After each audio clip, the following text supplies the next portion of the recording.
Okay. అది అది కూడా అయిపోయింది. సెక్సువల్ ఇంపల్స్ కోసం. ఆ తర్వాత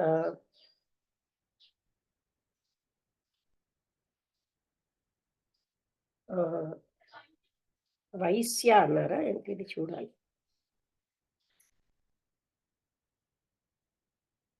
336 ఒక వైశ్య ఆయనకేమో ఎన్నో ఉపనిషత్తులు చదివినట్టున్నారు.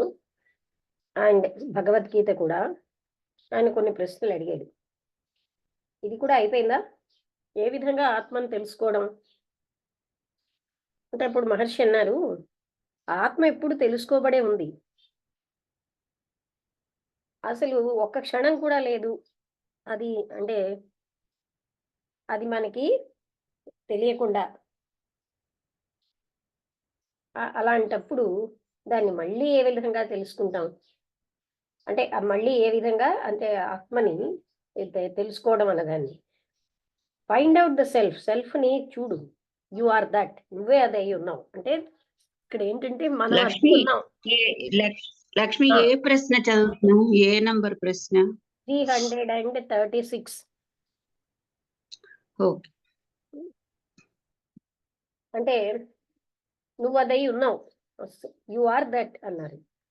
అప్పుడాయన అడిగారు, ఈ హృదయ ముడులన్నవి ఛేదించినప్పుడే అన్ని సందేహాలు ఆ సుప్రీం ఎవరో ఆ పరమాత్ముడు మనం తెలుసుకోగలమని. అప్పుడు దృష్టి అన్నది ఆ వర్డ్‌ని వాడారు అన్నారు. దృష్టి అన్న పదం వాడారు. సెల్ఫ్‌గా ఉండడం, సెల్ఫ్‌ని చూడడం 2 ఒకటి. అక్కడ 2 ఆత్మలు లేవు. ఒకటి దాన్ని ఇంకోటి చూసేదంటూ లేదు అన్నారు మహర్షి. తర్వాత ఆయన ఇంకా అదే ప్రశ్నని పరిశోధిస్తూ ఆ సెల్ఫ్ కోసం కంటిన్యూ చేశారు. తర్వాత అతను అడిగాడు, ఈ సెల్ఫ్‌ని ఎలా రియలైజ్ చేయాలి అని. మళ్ళీ అతను చెప్పారు, ఇది ఆల్రెడీ రియలైజ్ ఉంది. ఈ ఈ సింపుల్ సత్యాన్ని తెలుసుకోవాలి మనం అన్నారు. That's all. కానీ నాకేం తెలియట్లేదు. నేనెలా తెలుసుకోవడం? నీ ఉనికిని నువ్వు కాదనగలవా? అన్నారు మహర్షి. లేదు అదెలా అనగలను? అదెలా అవుతుంది? అన్నారు. అదేవి ఇప్పుడు సత్యం కూడా నువ్వు ఒప్పుకుంటున్నావు. అయినా నేను చూడలేకపోతున్నాను. ఆ సెల్ఫ్‌ని నేనెలా రియలైజ్ చేయడం? అని మళ్ళీ అడిగారు. అయితే నువ్వు కనుక్కోయి నేను అంటున్నదెవరో? ఎవరు నేను అని చెప్తున్నారో అతనెవరో కనుక్కో. యెస్ నేనే. I say I. నేనే చెప్తున్నానన్నాడు. ఎవరి నేను? ఇది శరీరమా? శరీరానికి ఆవలేదే నాన్న. శరీరం కాదు. దానికి ఆవలేదో అన్నారాయన. దానేంటో తెలుసుకో. నేనేం చేయలేకపోతున్నాను. నేనెలా తెలుసుకోవడం? అన్నారాయన. నువ్విప్పుడు శరీరాన్ని చూడగలుగుతున్నావు కదా! అవేర్‌గా ఉన్నావు. అంటే ఎరుకతో ఉన్నావు.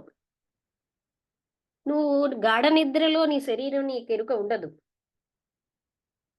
అయినా నువ్వు నిద్రలో ఉంటున్నావు. అలాగే మేలుకున్నాక మళ్ళీ నేను శరీరాన్ని అని పట్టుకొని నువ్వేం చెప్తావు? నేను సెల్ఫ్‌ని చూడలేదండి, రియలైజ్ చేయలేదండి అంటున్నావు. అదే నువ్వు గాఢ నిద్రలో అనగలుగుతున్నావా? ఎందుకంటే అక్కడ నువ్వు అవిచ్ఛిన్నంగా, అఖండంగా ఉన్నావు. అందుకని నువ్వప్పుడు అలా చెప్పలేవు. నువ్విప్పుడు శరీరం యొక్క పరిమితులతో కనెక్ట్ అయిపోయావు. అంటే ah, now that you are contracted అంటే పరిమితంగా అయిపోయావు. శరీరం యొక్క పరిమితులకి. నేనేమో గ్రహించలేదు అంటున్నావు. నువ్వు ఎందుకని నీ ఆత్మని అంటే అలా లిమిట్ చేసుకున్నావు? Why do you limit? అది మళ్ళీ బాధపడుతున్నావు. నువ్వు నీ సహజమైన స్వభావంలో ఉండు. హాయిగా ఉండు హ్యాపీగా. నువ్వేమో నేను అన్న పాయింట్ నిద్రలో అనలేదు. ఇప్పుడు నువ్వు అంటున్నావు. ఎందుకని? ఎందుకంటే నేను శరీరం అని నువ్వు పట్టుకున్నావు.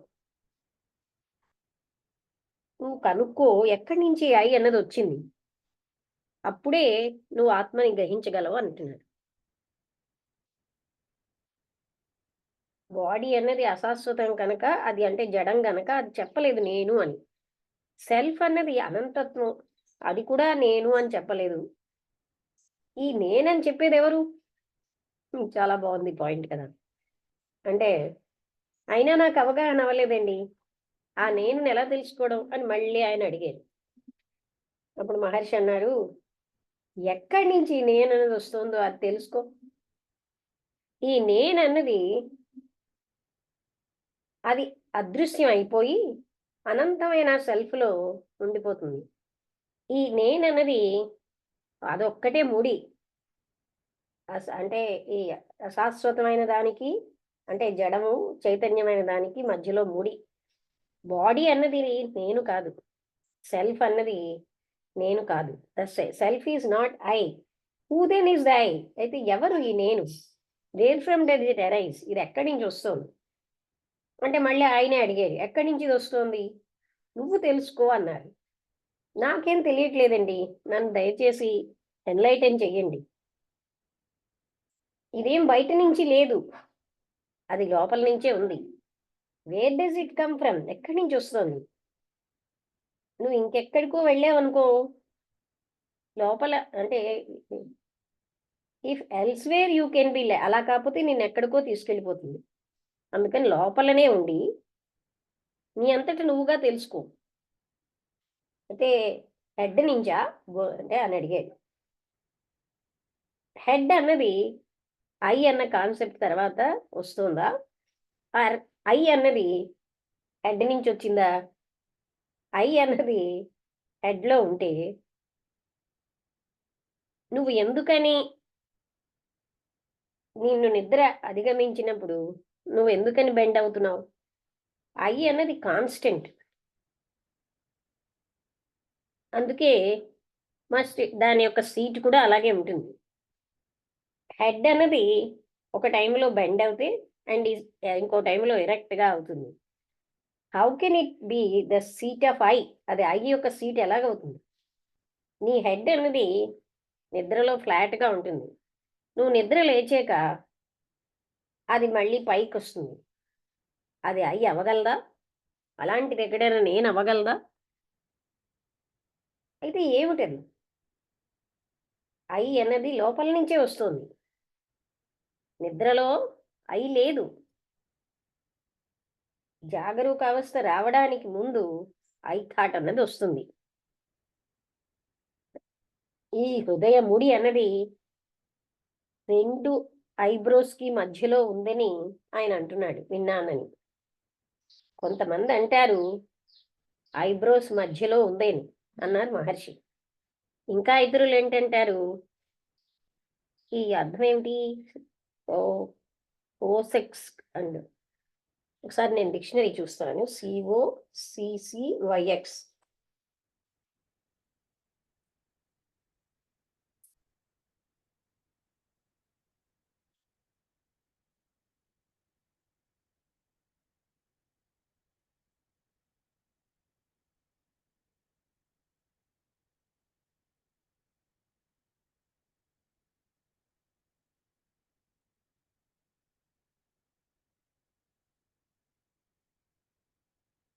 ప్రొనౌన్సియేషన్ కూడా ఏంటి కాక్సిక్స్ పిల్లో.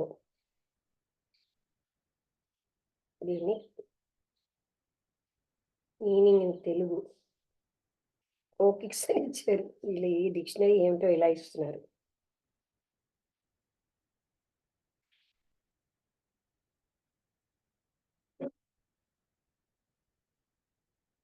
కోకిక్స్ అంటే కోకి పిల్లో. అంటే నేను అనుకోవడం ఇది మెడ ఏంటి? పిల్లో అంటున్నాడు. కోకి బోన్, కోకి పెయిన్, కోకి ఏరియా ఏంటి మీనింగే లేదు. కోకి సీట్ కుషన్, కోకి meaning in English. Okay. The small bone at the bottom of the bones of your back. అది అంతే. మెడ దగ్గర స్పైన్ స్టార్టింగ్ అన్నమాట. అది అక్కడ ఉంటుందని కొందరు అంటారు అంటున్నారు. అంటే ఈ హార్ట్ నాట్ అన్నది ఐబ్రోస్ మధ్యలో ఉంటుంది. కొంతమంది అంటే వెనక మెడకి అంటే అదే బ్యాక్ బోన్ యొక్క స్టార్టింగ్లో అని. All these are from the standpoint of the body. ఇవన్నీ కూడా శరీరం యొక్క స్టాండ్ పాయింట్ నుండి చెప్పినవే. అయితే ఈ శరీరం అన్నది ఐ థాట్ తర్వాత వచ్చింది. అయితే నేను శరీరం కాకుండా బయటపడలేకపోతున్నాను అన్నాడు. I cannot divest myself of the body. అంటే ఈ డైవర్స్ట్ అన్నారు ఆయన.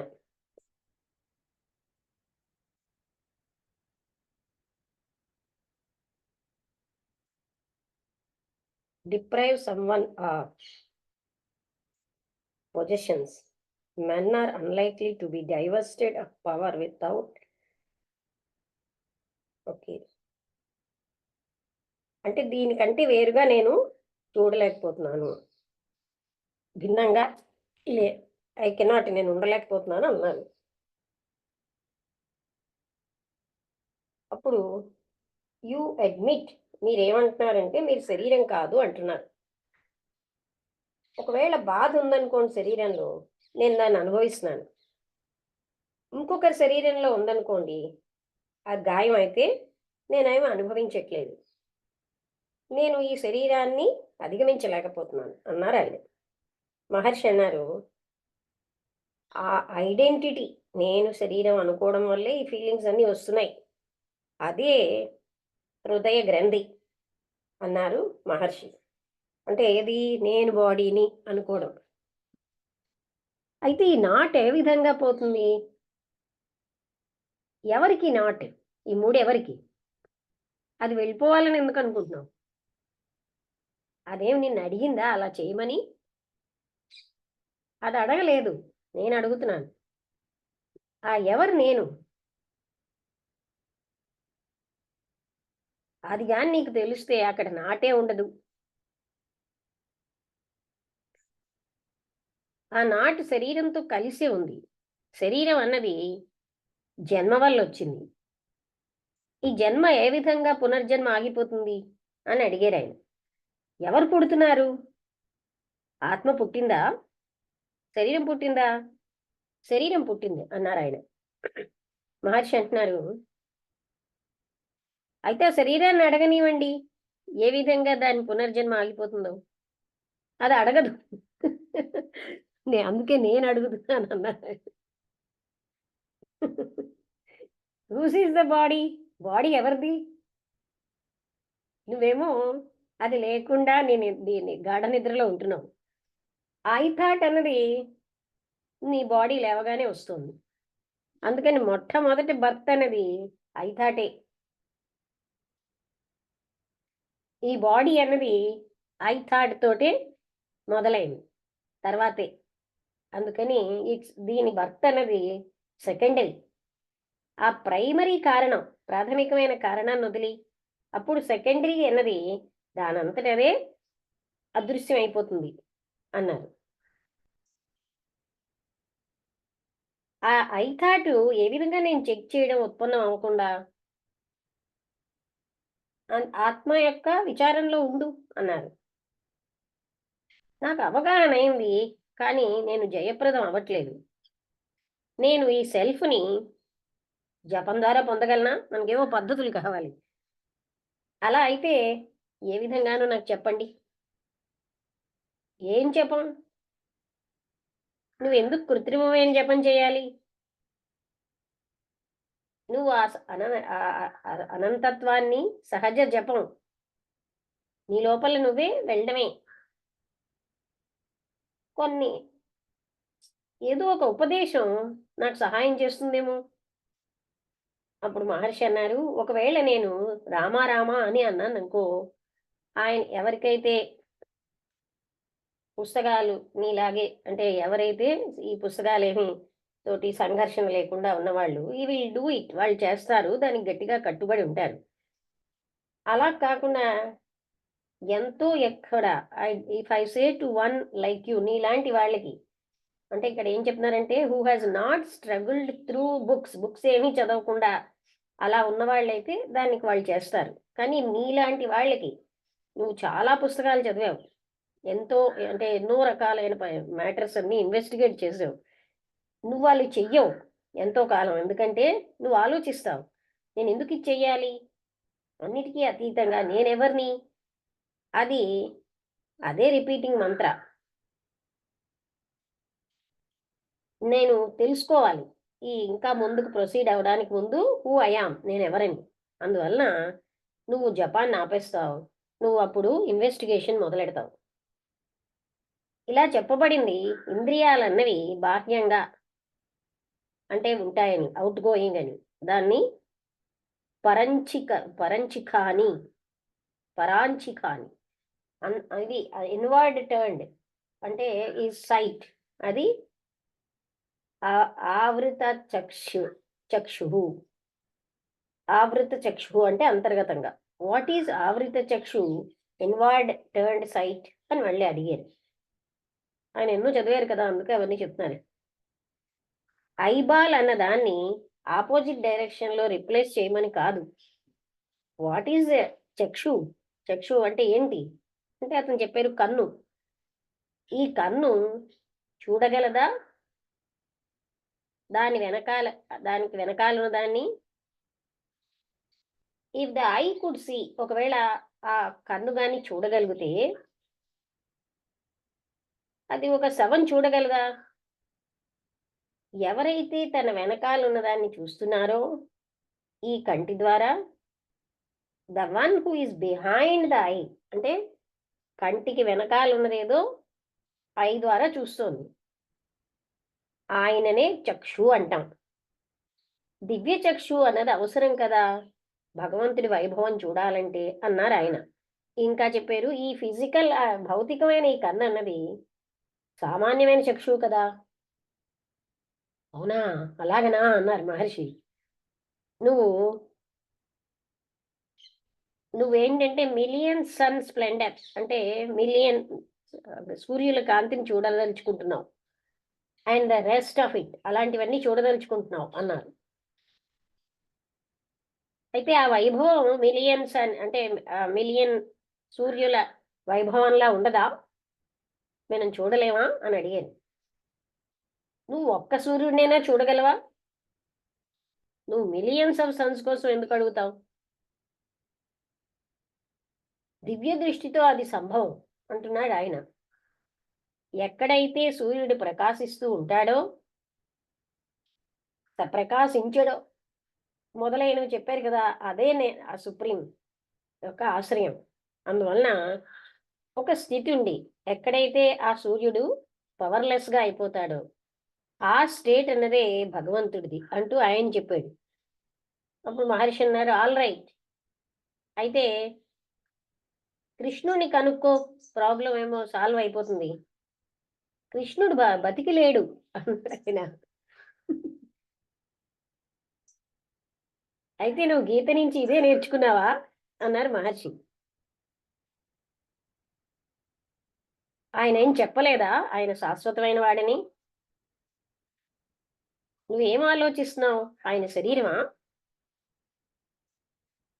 ఆయన ఇతరులకి బోధించాడు బతికుండగా. ఆయన చుట్టూ ఉన్నవాళ్ళు గ్రహించుంటారు. నేను అలాంటి ఒక గురువుని కోరుకుంటున్నాను, వెతుక్కుంటున్నాను. అయితే ఆయన శరీరం వదిలేసిన తర్వాత ఆ భగవద్గీత ఉపయోగం లేదా అన్నారు మహర్షి. ఆయన భగవద్గీతలో తన శరీరం తాను అని చెప్పాడా? నత్వే వాదం జాతు నాశం, నెవర్ ఐ వాజ్ నాట్ అన్నాడు. అంటే అని చెప్పాడు మహర్షి. అంటే అప్పుడు నాకు ఒక బతికున్న గురువు కావాలి, ఎవరైతే సత్యాన్ని ఫస్ట్ హ్యాండ్ తో చెప్పగలరు. అయితే ఆ గురువు యొక్క ఫేటు కృష్ణుడి ఫేటు ఒకట్లాగే ఉంటాయి అన్నారు. అంటే ఆ గురువు కృష్ణుడు అదే వేలో ఉంటారని. వాళ్ళిద్దరు అదృష్టాలు అంటే ఏంటి, ఆ కృష్ణుడు ఏ విధంగా బతికి లేకపోయినా ఉన్నాడో అదే విధంగా గురువు ఫేట్ కూడా ఉంటుంది. ఆ క్వశ్చనరు రిటైర్డ్ అయిపోయాడు ఆయన, అంటే ఆగాడు అనమాట. నమస్తే అమ్మా. చెప్పండి. ఇది నెక్స్ట్ క్వశ్చన్ అమ్మా, అందులోనే కంటిన్యూ అందులోనే ఇదంతా కాదని ఇంకా అడుగుతున్నాడు. ఇక్కడ చెప్తున్నారు ఏమి, ఓకేనమ్మా. ఇదే కంటిన్యూ అవుతుంది. ద క్వశ్చనర్ రిటైర్డ్ తర్వాత భగవాన్ ఏమన్నారంటే డివైన్ సైట్ అన్నది అర్థం సెల్ఫ్ ల్యూమినాసిటీ, అంటే ఆత్మలో ఉన్న కాంతి. ఆ వర్డ్ దివ్య అన్నది ఏమిటి, అదే చెప్తోంది. ఫుల్ వర్డ్ అర్థం ఏమిటంటే సెల్ఫ్ అని. అంటే ఇక్కడ మనం ఎలాంటి అర్థాలు, ఇప్పుడు ఇతని క్వశ్చనర్ నుంచి మనం ఏం తెలుసుకుంటున్నాం తెలుసా, మనం ఎన్నో రకాలైన భావాలతో ఉంటాం. అందుకే జ్ఞానం బంధ, ఆ జ్ఞానమే బంధం అయిపోతుంది. ఆ చెప్పినది యాజ్ ఇట్ ఈస్గా వెళ్ళటం లేదు. అది చెప్పినవి అంటే తను చదివినవన్నీ ఆయనకు అడ్డైపోతున్నాయి. హూ ఈస్ ద వర్డ్ దివ్య అంటేనే సెల్ఫ్ అన్నారు. Who is to bestow a divine sight, అయితే ఎవరు మనకి ఇవ్వాలి డివైన్ దృష్టి, డివైన్ ఐన్ ఎవరు ఇవ్వాలి? And who is to see, ఎవరు చూడాలి? Again people read in the books, పుస్తకాల్లో చదువుతారు. Hearing, reflection and one pointedness are necessary, అంటే శ్రవణం, మననం, ఆ ఏకాగ్రత అవసరం అని చదువుతారు. వాళ్ళు ఏం ఆలోచిస్తారంటే వాళ్ళు సవికల్ప సమాధి నుంచి పాస్ అయ్యి నిర్వికల్ప సమాధికి రావాలని, బిఫోర్ ఇట్, అంటే ఈ రియలైజేషన్ అనేది పొందడానికి ముందు. అందుకని ఈ ప్రశ్నలన్నీ చూసారా, ఇలా చెప్తుంటారు కదా, సవికల్ప సమాధి. ఈ ఈ రకమైన పదాల జార్గింగ్ అంతా కృష్ణమూర్తి గారు చేయలేదు. అంటే రమణ మహర్షి చేయట్లేదు, వీళ్ళు చదివి అవే బుర్రలో పెట్టేసుకుంటున్నారు. హెన్స్ ఆల్ దీస్ క్వశ్చన్స్, అందుకే ఇన్ని ప్రశ్నలు వేస్తున్నారు. ఎందుకని ఇలాంటి వాటిల్లో తిరగాలి? చివరికి వాళ్ళు ఏం పొందుతున్నారు? అందుకనే ఈ ట్రబుల్ ఆఫ్ సీకింగ్, అన్వేషణ వదిలేయాలి. అప్పుడు ఆ సెల్ఫ్ అనేది శాశ్వతంగా సెల్ఫ్ ఎవిడెంట్ గా కనిపిస్తుంది. Why should they not get this that repose even this moment? Krishnamurti garu ఇదే చెప్తారు కదా, ఈ క్షణమే వాళ్ళు ఎలా ఎందుకు ఉండకూడదు? అంటే మనం ఏదో ఏదో ఏదో పొందేద్దాం, అక్కడ ఇలా చెప్పారు, ఇక్కడ ఎలా చెప్పారు, వీటిలో వెనకబడిపోతున్నాం. మనంగా ఉంటే, అదే ఆయన అంటుంటారు కదా, అంటే ఆ వాట్ ఈజ్ అన్న స్టేజ్ని వదిలేస్తున్నాం.